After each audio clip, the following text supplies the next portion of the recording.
హిందూ హృదయ్ సామ్రాట్ ఛత్రపతి శివాజీ 394వ జయంతిని పురస్కరించుకొని నిజామాబాద్ కంటేశ్వర్ చౌరస్తాలో వేడుకలను ఘనంగా నిర్వహించారు.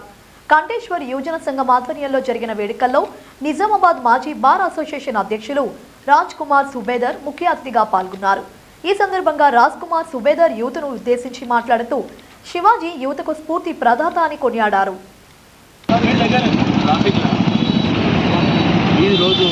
ఛత్రపతి శివాజీ మహారాజ్ యొక్క జయంతి కంటేశ్వర్ ఏరియాలో కంటేశ్వర్ మండలి యొక్క యూత్ ఆధ్వర్యంలో జరుగుతున్నది.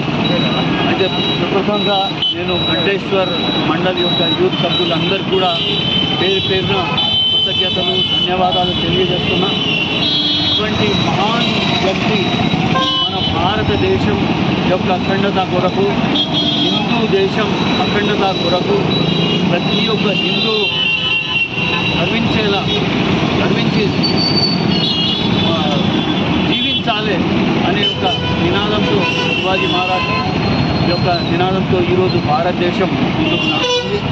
అయితే ప్రతి ఒక్క యూత్ ఏదైతే శివాజీ మహారాజ్ యొక్క చరిత్ర చదువుతూ ఆ శివాజీ మహారాజ్ చరిత్రలో ముఖ్యంగా మాతృభక్తి, గురుభక్తి, దేశభక్తి అందరికీ ఎలా సమానంగా చూడాలి, ఇంకో 4 విషయాలు మాత్రం చాలా వరకు మనకు వారి యొక్క చరిత్రలో కనిపిస్తున్నాయి.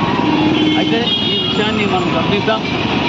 భారతదేశ ప్రగతిలో యూత్ కూడా ముందు అడుగు వేస్తూ మన హిందూ దేశాన్ని, మన హిందూ యొక్క జాతిని అందరికీ కాపాడటానికి, హిందూ జాతి యొక్క గర్వాన్ని శివాజీ మహారాజ్ ఏదైతే నినాదం ఇచ్చారో దానికి ప్రతి ఒక్కరు కూడా కంకణబద్దులు ఇవ్వాలని కోరుతూ ఈరోజు నాకు అవకాశం ఇచ్చి ఈ మహత్తర కార్యక్రమానికి నన్ను పిలిచినందుకు ప్రతి ఒక్కరు కూడా పేరు పేరున ధన్యవాదాలు తెలియజేస్తున్నాము. భారత్ మాతా కీ జై.